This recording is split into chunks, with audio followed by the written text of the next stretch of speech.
Hi Cardinal Nation, Steve Crawford here with another episode of Inside the Nest, your behind-the-scenes look at all things Otterbein.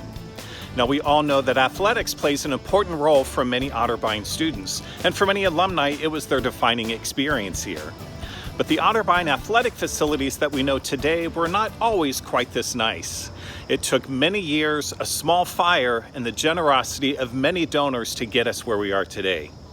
In this episode, Stephen Grinch will explore the creation and expansion of the Otterbein athletic facilities. Enjoy this episode.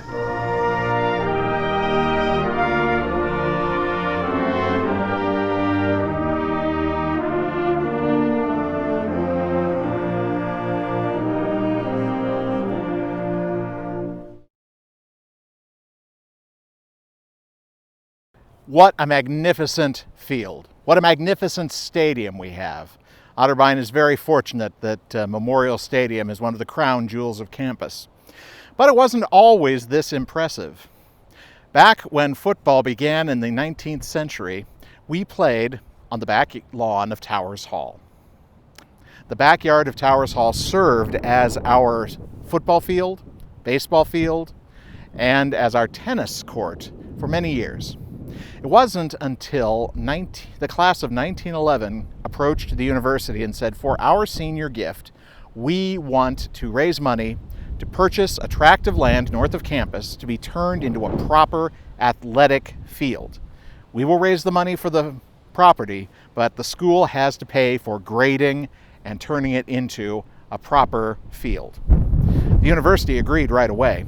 And so thanks to the class of 1911, in 1913, this plot of land was purchased and turned into a football field, baseball diamond, and a cinder track was installed around it. 2 years later, in 1915, a wooden grandstand was erected. This was something that the student labor put together, and it served very well for many years. The upperclassmen and the ladies, of course, could sit in the grandstand. The underclassmen were required to still stand on the sidelines. This arrangement worked very well until 1927, when rumors started to fly around that someone was going to burn down the grandstand. I don't know why this happened. History does not relate what the reasoning was, but my personal theory is, in those days, we were playing schools like Ohio Wesleyan and Denison, big schools with big budgets, with much larger, nicer football stadiums. My guess is that somebody thought, hey, let's torch it, take the insurance money, and build something better. Unfortunately, the university didn't have the structure insured enough to even rebuild it. Worse, it was used as a storage site for athletic equipment, all of which was lost in the fire. So for many years, for approximately 20 years, on the sidelines you had collapsible stands that would be erected at the beginning of the football season and put into storage at the end. It wasn't until after World War II that in the lead up to our centennial celebration of 1947, the university decided we need a proper stadium. This was one of 3 projects that had been proposed for the centennial.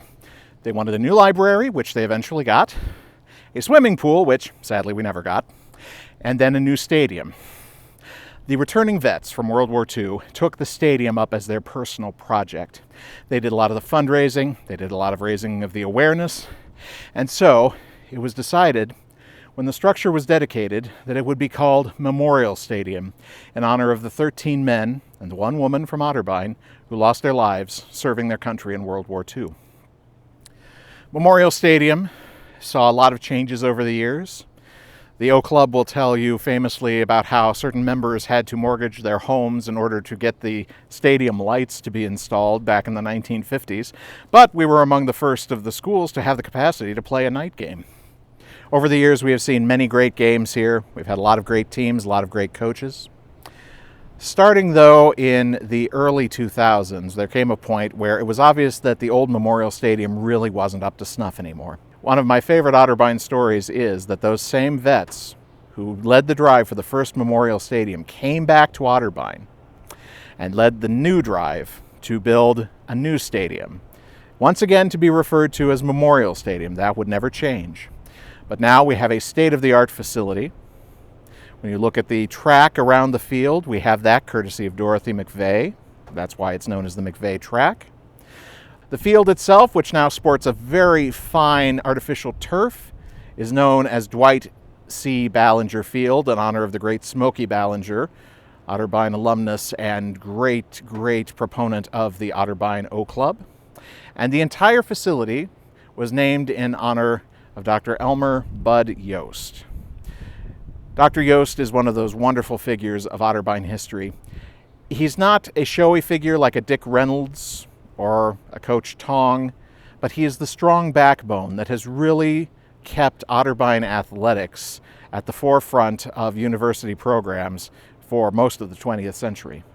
One of the most recent additions to the stadium is the Cole Victory Bell. Bill Cole, who was a friend of mine, donated this a couple of years ago to the university to be a victory bell. You see, back in the old days, there was actually a panel you could open up on the first floor of Towers to ring the Towers Hall bell as the victory bell. Unfortunately, it was blocked up many decades ago and hasn't been used. Thanks to Mr. Cole, we now have a victory bell that we can ring once more.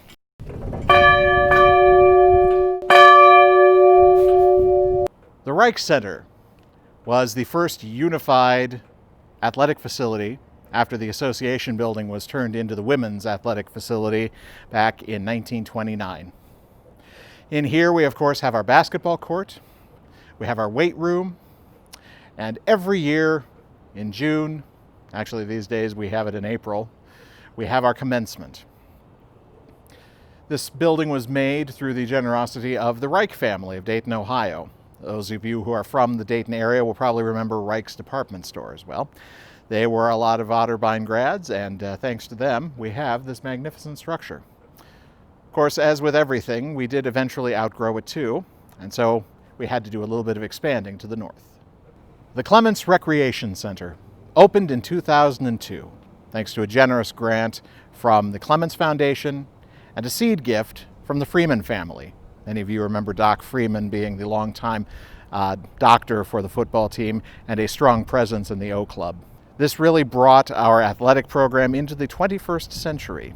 We have modern workout facilities that can be utilized by the students. We have another indoor track, a weight room, and we have plenty of places for our sports med program to work and practice before graduation. Stephen, thank you so very much for your insight into our athletic facilities, and we remain forever grateful to the many individuals who helped shape Otterbein athletics. Now, if you have an idea for a future episode of Inside the Nest, please email me at crawford2@otterbein.edu. Thank you so much for watching, Cardinal Nation. Until next time.